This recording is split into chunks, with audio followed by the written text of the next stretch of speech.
नमस्कार। Super computer institute से अमरजीत मौर्य आप सभी छात्रों का सुपर टेक चैनल में स्वागत करते हैं। स्टूडेंट्स, आज के क्लास में हम आपको जनरल एंट्री करना बताएंगे। जैसे इसके पहले वाले वीडियो में हम आपको एक्सरसाइज देते थे, कुछ लेन देन के सवाल थे जिसमें आप ये जान गए कि इसमें कौन कौन से खाते होते हैं और कौन खाते डेबिट होते हैं और कौन खाते क्रेडिट होते हैं। इस आज वाले वीडियो में आपको बताया जाएगा कि यदि कोई भी एक्सरसाइज है, अगर हमें कुछ सवाल मिल गए तो उसकी जनरल एंट्री कैसे करेंगे, क्योंकि जनरल एंट्री करने के बाद ही हम बैलेंस शीट, प्रॉफिट लॉस और चीज़ें हम निकाल सकते हैं आसानी से। और अब आप कहेंगे कि सर हम तो टैली के छात्र हैं, हमें जनरल एंट्री सीखने की क्या ज़रूरत है। तो स्टूडेंट्स, आपके लिए बहुत ही ज़रूरत है। ठीक, यदि आप अकाउंटिंग का काम करना चाहते हैं तो आपको जनरल एंट्री सीखना बहुत आवश्यक है, क्योंकि जिस कंपनी में कहीं पे भी आप वर्क करेंगे तो आपको जो प्रोफार्मा मिलेगा, जो आपको वर्क मिलेंगे करने के लिए, वह जनरल एंट्री टाइप करेंगे या जनरल एंट्री में भी आपको कार्य करने पड़ सकते हैं कंप्यूटर के साथ साथ।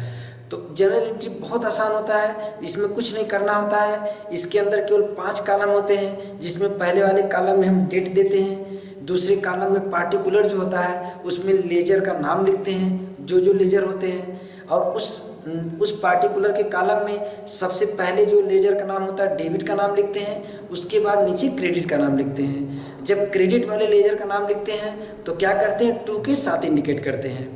इसके बगल में जो होता है लेजर फोलियो होता है। लेजर फोलियो मतलब कि अगर वह हिसाब किताब किसी डायरी या किसी अन्य जगह लिखा गया हो तो उसका पेज नंबर यहाँ पर आप लेजर फोलियो में दे सकते हैं, नहीं तो इसकी कोई आवश्यकता नहीं है। फिर DR लिखा रहता है और CR लिखा रहता है। तो डेबिट क्रेडिट में क्या होता है कि DR में जो डेबिट खाता आप ऊपर लिखे रहते हैं उसके अमाउंट को DR में लिखते हैं और क्रेडिट वाले अमाउंट को CR में लिखते हैं। ये हमेशा ध्यान दीजिएगा आप लोग। सबसे इम्पोर्टेंट क्या है कि यदि कोई भी सौदा हुआ है, कोई भी सौदा हुआ हो, चाहे परचेज हुआ हो, सेल हुआ हो, एक्सपेंस हुआ हो, उसका हमेशा डेबिट और क्रेडिट बराबर होना चाहिए जनरल एंट्री में। यदि बराबर नहीं है तो वो एंट्री आपकी गलत है, ये ध्यान रहे। तो जब आप जनरल एंट्री सीख जाएंगे, हम ये वीडियो प्लस इसके बाद एक वीडियो और बनाएंगे जनरल एंट्री का। जब इसे कंप्लीट आप सीख जाइएगा तो आप घर पे बैठ के 2-4-10 एग्जाम्पल इस तरह का लगा लीजिएगा, बुक में मिल जाएंगे और भी चीज़ें आपको प्रोवाइड हो जाएंगे, तो आप वहाँ से लेकर उसको लगा लीजिएगा। फिर उन्हीं सब का हम क्या करेंगे, टैली में प्रैक्टिकल करेंगे। इसके बाद हम तुरंत इस 2 वीडियो के बाद आपका प्रैक्टिकल टैली में स्टार्ट कर देंगे। तो आइए सीखते हैं जनरल एंट्री करना। तो एक तरफ से सवाल लेते हैं और जनरल एंट्री करते चलते हैं। तो देखिए, सुधीर से माल खरीदा। तो सुधीर से माल खरीदा में ये सौदा क्या है, नगद है, उधार है। जब सुधीर से माल खरीद रहे हैं तो पार्टी का नाम है, सुधीर पार्टी का नाम है। माल खरीदना परचेज हो गया, लेकिन यहाँ पे कहीं नगद वर्ड नहीं लिखा है, इसका मतलब कि सौदा उधार है। इसके पहले वाले वीडियो में बता दिया था आपको। तो यहाँ पे अगर उधार है तो सुधीर का नाम रहेगा। अब माल खरीदने को बोलते हैं परचेज। एक खाता हो गया परचेज, एक खाता हो गया सुधीर। अब सुधीर से माल, आपका बिजनेस जो है सुधीर से माल खरीद रहा है, अभी उधार माल खरीद रहा है। तो सुधीर देने वाला माने सुधीर दे रहा है, तो देने वाला हमेशा क्या होता है, क्रेडिट। और माल खरीदा परचेज के रूप में माल हमारे पास आ रहा है, तो परचेज क्या हो जाएगा, डेबिट। तो आइए इसको लिखते कैसे जनरल एंट्री में, ध्यान दीजिएगा। ये जो पार्टिकुलर है यहाँ पे लिख दिए परचेज, परचेज अकाउंट। अकाउंट को लिखने के लिए A/C कर दीजिएगा, परचेज अकाउंट। और यहाँ पे टू जब भी क्रेडिट लिखना होगा तो उसके आगे जरूर 2 लगाइएगा। और क्या नाम है, सुधीर, यहाँ सुधीर लिख दीजिए। अब यहाँ पे देखिए कितना अमाउंट है, 200 रुपये। तो 200 रुपये परचेज के सामने, परचेज डेबिट है तो परचेज के सामने DR के नीचे यहाँ 200 लिखेंगे, और यहाँ पे सुधीर के सामने CR के नीचे भी क्या लिखेंगे, 200 लिखेंगे। तो आपने क्या किया, एक एग्जाम्पल का जनरल एंट्री कर दिया। आसान है कि नहीं है, ये जो एग्जाम्पल था इसका जनरल एंट्री हो गया। कितना आसान है, इसमें डेबिट ऊपर लिखते हैं, क्रेडिट नीचे लिखते हैं, और दोनों अमाउंट हमेशा बराबर होने चाहिए। आइए दूसरा करके देखते हैं। सुरेंद्र को माल बेचा, हम आउटलाइन नहीं खींचे हैं, बस आप समझ जाइएगा। सुरेंद्र को माल बेचा, इसमें बताइए सुरेंद्र को माल बेच रहे। हम बताए थे नियम आपको कि माल बेचते और खरीदते समय यदि पार्टी का नाम हो, नगद वर्ड न लिखा हो तो उसे उधार मानते हैं। तो यहाँ पर सुरेंद्र को माल बेच रहे हैं, नगद वर्ड नहीं लिखा है तो इसका मतलब है उधार है। तो यहाँ पे सुरेंद्र का नाम रहेगा और माल बेचने को बोलते हैं सेल। तो इसमें एक खाता हो गया सुरेंद्र और एक खाता हो गया सेल। तो सेल के रूप में माल आपके पास से जा रहा है। जब अपने बिजनेस से हम माल बेचेंगे तो माल तो चला जाएगा। तो जो माल या गुड्स होता है वह क्या होता है, रियल अकाउंट होता है। और रियल अकाउंट का रूल है कि जब कोई वस्तु संपत्ति जाती हो तो क्या होता है बोलिए, क्रेडिट होता है। इसलिए सेल हमारा क्रेडिट होगा। और सुरेंद्र को माल बेच रहे हैं, सुरेंद्र हमसे उधार ले रहा है, पाने वाला है, इसलिए सुरेंद्र क्या करेंगे, डेबिट करेंगे। ठीक, तो सुरेंद्र को डेबिट कर देते हैं। तो आप फिर ध्यान दीजिएगा, डेबिट खाता हमेशा कहाँ लिखेंगे, ऊपर। Surendra to sales account. ये ध्यान रहे कि जब भी जर्नल एंट्री करेंगे तो डेबिट जो भी होगा उसको ऊपर लिखिएगा और क्रेडिट हमेशा नीचे लिखिएगा। तो सुरेंद्र टू सेल अकाउंट। अब यहाँ देखिए, ध्यान दीजिएगा, हमने क्या किया कि सुरेंद्र के सामने अकाउंट नहीं लिखा। तो आप भी कभी नाम के सामने अकाउंट मत लिखिएगा। एक रूल है और कुछ नहीं, बस एक रूल दे दिया गया है। इसका डिफिनेशन एक अलग है लेकिन वो अकाउंटिंग छात्रों के लिए है। तो आप जानिएगा कि जब भी कोई नाम लिखिएगा उसके सामने अकाउंट मत लिखिएगा। और सेल है तो सेल के सामने अकाउंट हम लिख देंगे। अब डेबिट के अमाउंट लिख दीजिए। सुरेंद्र को माल बेचा कितने का, 500 का। तो सुरेंद्र डेबिट, सुरेंद्र चूंकि डेबिट है तो इसलिए डेबिट वाले कॉलम में 500 लिख दीजिए। और टू सेल जब भी लिखेंगे तो टू के साथ लिखेंगे, और क्रेडिट जब भी लिखेंगे तो तीसरे टू के साथ लिखा गया है। तो इस सेल अब यहाँ अमाउंट देंगे नहीं, इसका किसके नीचे अमाउंट देंगे, क्रेडिट के नीचे। तो 500 यहाँ लिख दीजिए।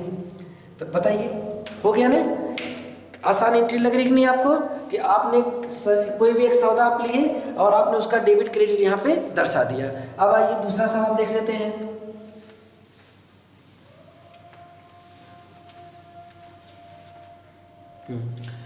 लिखा महेश से रोकड़ प्राप्त की, महेश से रोकड़ प्राप्त की। तो अब बताइए इसमें कितने खाते हो गए, महेश से रोकड़ प्राप्त की में 2 खाते हो गए। महेश और रोकड़ को बोलते हैं कैश। रोकड़ एक हिंदी वर्ड्स है तो इसको आप लोग कंफ्यूज मत होइएगा, इसको बोलेंगे कैश। तो महेश से कैश प्राप्त की। तो आपके बिजनेस ने महेश से कैश प्राप्त की।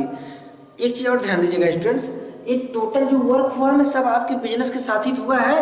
यहाँ पे आप तो है ही हर जगह, बस वो चीज़ नहीं लिखता कि मैंने ये चीज़ नहीं लिखा रहता है। तो अब महेश से रोकड़ प्राप्त की, किसने रोकड़ प्राप्त की बोलिए, अब उसका नाम तो नहीं लिखा गया है। तो आप खुद आइडिया लगा लीजिए किसने प्राप्त किया, आपके बिजनेस ने रोकड़ प्राप्त किया। ठीक, तो इसीलिए जिसने प्राप्त किया, मैंने जिसका बिजनेस होता है अपना नाम तो लिखता नहीं है, उसका नाम सबसे ऊपर कंपनी का लिख दिया जाता है। और जो भी लेन देन होते हैं ये मान लिया जाता है किसी बिजनेस के साथ हो रहा है।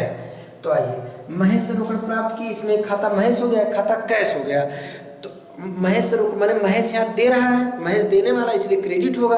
और रोकड़ प्राप्त कर रहे हैं माने कैश हमारे पास आ रहा है, हमारे बिजनेस के पास कैश क्या है, आ रहा है। तो क्या होगा, कैश डेबिट होगा, क्योंकि कैश रियल अकाउंट है। रियल अकाउंट में जब कोई वस्तु संपत्ति आती है तो डेबिट होता है। तो आइए यहाँ लिखते हैं कैश टू। अब कैश अकाउंट लिख देंगे और क्या नाम लिखा हुआ, महेश। कितना अमाउंट है, 300। अब कैश डेबिट के सामने लिख देंगे 300, क्योंकि कैश डेबिट है तो डेबिट कॉलम के नीचे 300 लिखेंगे। और महेश क्रेडिट है इसलिए क्रेडिट कॉलम के नीचे यहाँ लिख देंगे 300। तो ये क्लियर हो गया आपका। ठीक, चलिए नेक्स्ट देखिए। इसके पहले वाले में आपको बता दिया गया था डेबिट क्रेडिट कैसे चुनते हैं, बस केवल इसमें जनरल एंट्री आप सीखिए। सुधीर को रोकड़ दी, सुधीर को रोकड़ दी, किसने रोकड़ दी, आपके बिजनेस में रोकड़ दी। तो जब सुधीर पाने वाला हुआ कि नहीं हुआ, तो सुधीर व्यक्तिगत खाता है, पाने वाला है, इसीलिए सुधीर डेबिट हो जाएगा। और रोकड़ दे रहे हैं, कैश दे रहे हैं। तो जब कैश आपके बिजनेस से जा रहा है, जब कैश जा रहा है रियल अकाउंट है, और जब कैश जाता तो क्या होता है, क्रेडिट होता है। तो आइए देख लेते हैं, सुधीर को रोकड़ दी तो यहाँ लिख देते हैं, डेबिट में सुधीर लिख देते हैं, सुधीर टू कैश। देखिए स्टूडेंट्स, हम नाम के सामने अकाउंट नहीं लिख रहे हैं, ये ध्यान दीजिएगा। और सुधीर अब हमेशा डेबिट ऊपर लिखते हैं, तो यहाँ पे सुधीर डेबिट है तो डीआर के सामने डेबिट लिख दीजिए, डीआर कॉलम के नीचे, और सीआर कॉलम के नीचे धरस्सी लिख दीजिए। तो ये आपका ये भी एग्जाम्पल हो गए। ठीक है ना, इसको बिल्कुल प्रैक्टिस इस तरह करिएगा, इसको रटना नहीं है, बिल्कुल प्रैक्टिस करिएगा। नगद बेचा है तो जब मोहन को माल आप नगद बेच रहे हैं तो मोहन का नाम तो रहेगा नहीं, क्योंकि नगद हो गया। अब इसमें दो खाते हो गए, नगद बेचने को मैंने माल बेचने को सेल हो गया और नगद मतलब कैश हो गया। तो इसमें एक खाता कैश और एक खाता सेल। यहाँ पे जब माल हम नगद बेच रहे हैं तो कैश हमारे पास आ रहा है और गुड्स हमारे पास से जा रहा है, दोनों रियल अकाउंट है, इसलिए सेल क्या हो जाएगा, क्रेडिट, और कैश आ रहा है इसलिए कैश क्या हो जाएगा, डेबिट। तो आइए इसको लिखते हैं, कैश ऊपर लिख देते हैं, इसलिए कैश ऊपर लिखेंगे और कैश और टू क्या हो जाएगा, सेल, सेल्स अकाउंट। कितना बोलिए, 100 रुपये। अब 100 किसके लिखेंगे, डेबिट कॉलम के नीचे 100 लिख देंगे और यहाँ पे सेल अमाउंट की भी नीचे 100 लिख देंगे, क्योंकि ये दोनों अमाउंट बराबर होनी चाहिए। क्लियर हो गया ना। अब आइए, रमेश को वेतन दिया, तो रमेश को वेतन दिया, तो इस तरह के एग्जाम्पल आपको हम पहले वाले क्लास में बहुत विधिवत बता दिए थे कि यदि रमेश को वेतन दे रहे तो रमेश महीने भर वर्क किया तब न वेतन पाया, इसलिए रमेश का नाम तो देंगे नहीं, क्योंकि आपको पता है कि अपने बिजनेस में अगर हम किसी को दे रहे हैं तो उसको डेबिट करेंगे। अगर रमेश को हम डेबिट कर दिए तो इसका मतलब मैंने रमेश को उधार दिया, कर्ज दिया, तो ये गलत हो जाएगा, इसलिए यहाँ पर रमेश का नाम ही नहीं रहेगा, बस वेतन दिया। तो एक हो गया सैलरी, एक हो गया कैश।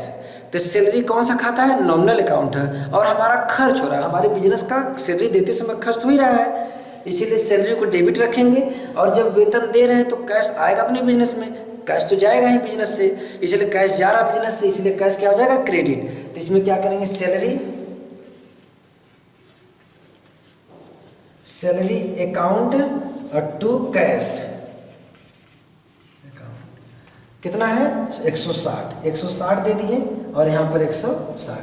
देखिए डेबिट के नीचे और क्रेडिट के नीचे दोनों अमाउंट एकदम बराबर लिखिएगा। जनरल एंट्री का ही तरीका है, कॉलम खींच के आप बिल्कुल बराबर बनाइएगा और इस तरह का प्रैक्टिस कर लीजिएगा। डाउट्स होने पे कमेंट करिएगा। फिर यहाँ पे लिखा कमीशन नगद मिला। कमीशन नगद मिला में एक कमीशन कौन सा वर्ड, कमीशन कौन सा खाता है, नॉमिनल अकाउंट है, और नगद मिल रहा है अर्थात कैश मिल रहा है। तो जब कमीशन मिल रहा है तो नॉमिनल के अकॉर्डिंग यदि हमारा लाभ हो रहा है, आय हो रहा है, तो क्या होगा, क्रेडिट होगा। और कैश मिल रहा है, कमीशन के रूप में कैश मिल रहा है, तो कैश हमारे पास आ रहा है, बिजनेस के पास कैश आ रहा है, और जब बिजनेस के पास कैश आता है तो डेबिट होता है कैश, ठीक। तो यहाँ पर कैश डेबिट हो जाएगा, और कमीशन के रूप में हमारा लाभ हो रहा है, आय हो रहा है, तो कमीशन नॉमिनल अकाउंट है, और नॉमिनल अकाउंट का नियम है, रूल है कि अगर आय तथा लाभ हो तो क्रेडिट करते हैं, तो इसीलिए कमीशन को क्रेडिट कर देंगे और कैश को क्या कर देंगे, डेबिट कर देंगे। चूँकि कैश आ रहा है इसलिए कैश हम डेबिट कर दिए और कैश टू कमीशन।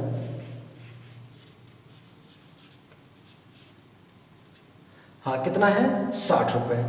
कैश के सामने यहाँ पे अकाउंट लिख दीजिए, अकाउंट जरूर लिख दीजिएगा, और यहाँ पे 60 रुपये यहाँ पे, ठीक। तो देखिए कैश डेबिट के नीचे इसके बीच में लिख देंगे और कमीशन सीआर के नीचे लिख देंगे, ठीक है। नेक्स्ट क्या है, मोहन को माल बेचा। देखिए जैसे ऊपर दूसरे में था सुरेंद्र को माल बेचा, इसी तरह नीचे लिखा मोहन को माल बेचा। तो ये मोहन को माल बेचा है तो इसका मतलब ये उधार है, इसमें मोहन का नाम तो रहेगा ही, एक मोहन का नाम रहेगा। हम माल बेचने को बोलते हैं सेल, तो एक रहेगा सेल और एक रहेगा मोहन। चूंकि मोहन को माल बेच रहे तो मोहन आपसे उधार ले रहा है, आपके बिजनेस से मोहन उधार ले रहा है, मोहन लेने वाला है, इसलिए मोहन को डेबिट कर दीजिएगा। और माल बेचते समय गुड्स हमारे बिजनेस से जा रहा है, तो जब कोई वस्तु संपत्ति जाती है तो क्रेडिट होता है, इसलिए सेल को क्या कर दीजिएगा, क्रेडिट कर दीजिएगा। तो यहाँ पर मोहन को क्या कर दीजिए, डेबिट, मोहन टू सेल। यहाँ पे अकाउंट हम नहीं लिखे, ठीक। अब कितना अमाउंट है, 3000,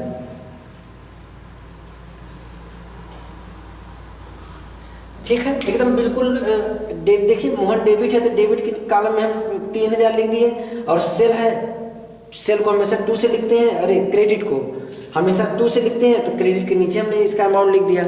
इस तरह हम एंट्रीज की जनरल करते जाएंगे। अब लास्ट में है मोहन से माल वापस आया, ठीक। तो अब ये सोचिए कि मोहन से माल वापस आ गया, तो आपका बिजनेस है, आप अपने बिजनेस पे हैं, मोहन आके आपको माल दे रहा है कि भाई आप ये ले लीजिए, खराब निकल गया या हमने जो कहा वो नहीं मिला, तो मोहन माल आपको वापस कब करेगा, क्योंकि मोहन से माल वापस आया। तो मोहन माल वापस कब करेगा, जब आपके बिजनेस ने मोहन को माल बेचा होगा, खुद सोचिएगा कि जब मोहन को माल बेचा होगा तभी तो मोहन वापस करेगा। इसीलिए जब भी इस तरह की एंट्री हो तो 1 मिनट सोच के तब लगाइएगा कि पर्चे रिटर्न हो रहा है कि सेल रिटर्न हो रहा है। तो चूंकि मोहन से माल वापस आया, इसका मतलब कि हमारे बिजनेस से मोहन को माल बेचा था, कुछ गड़बड़ निकल गया तो मोहन वापस कर रहा है। तो मोहन से माल वापस आ रहा था, यहाँ पे मोहन देने वाला है, मोहन दे रहा है, तो मोहन को क्रेडिट कर दीजिएगा। और बेचा हुआ माल वापस हो रहा है क्योंकि हम पहले मोहन को बेचे थे, मोहन से माल वापस आ रहा है, अर्थात बेचा हुआ माल हमारे पास क्या हो रहा है, वापस आ रहा है। हमारे बिजनेस में बेचा हुआ माल वापस आ जा रहा है, इसलिए सेल रिटर्न हो जाएगा। तो सेल रिटर्न क्या हो जाएगा, डेबिट, और मोहन क्या हो जाएगा, क्रेडिट। क्योंकि मोहन से माल वापस आ रहा तो मोहन आपको दे रहा है और माल हमारे पास आ रहा है, किस रूप में आ रहा है, सेल रिटर्न के रूप में। इसीलिए सेल रिटर्न को क्या रखेंगे, डेबिट, और मोहन को क्या करेंगे, क्रेडिट। तो चलिए देखते हैं सेल रिटर्न।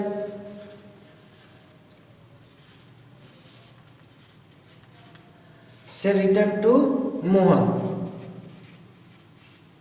क्योंकि मोहन से वापस आ रहा है इसलिए मोहन आपको दे रहा है, तो मोहन आपका क्रेडिट हो गया।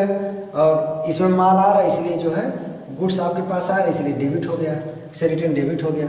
इस तरह आप एंट्री कर लेंगे। हाँ, ये पूरा क्लास समझ में आपके आ गया होगा। अब जनरल एंट्री का एक एग्जाम्पल हम आपको और बताएंगे, उसमें और आपके कंसेप्ट क्लियर हो जाएंगे। लेकिन स्टूडेंट्स एक काम और करिएगा कि आप इस तरह का एग्जाम्पल अपने कॉपी पे लिख कर अमाउंट बदल दीजिएगा, नाम पार्टी का बदल दीजिएगा, प्रैक्टिस कर लीजिएगा 2-4 एग्जाम्पल का, ताकि आपकी जनरल एंट्री और डेबिट क्रेडिट बराबर हो जाए। जब आप जनरल एंट्री बनाइएगा तो पूरा लंबा सा कॉलम खींच के एक साथ सब सवाल को लगा दीजिएगा, और हो सके तो उसको हमारा व्हाट्सएप नंबर हम दे देंगे, उस पर आप सेंड भी कर सकते हैं। हम देख लेंगे कि आपका गलत है कि सही है। तो फिर नेक्स्ट एग्जाम्पल एक और बताएंगे आपको नेक्स्ट वीडियो में। तब तक के लिए नमस्कार।